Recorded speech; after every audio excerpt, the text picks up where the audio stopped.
Labas yun, ah. I would be so curious na alamin ko. Parang ba tinatago niyo si BBM? BBM. Bakit kasi? And, Ano ba nangyari?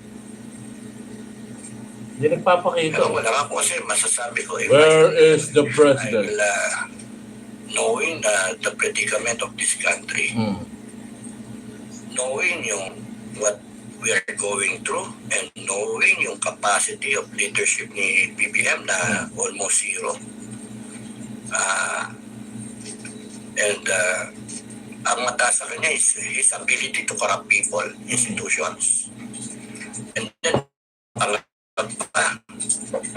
Bakit po? Ba yan? the perfect opportunity is something's wrong with his health. Legal lahat eh.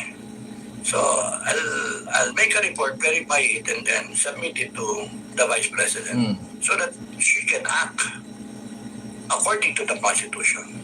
Kaya nga, sir.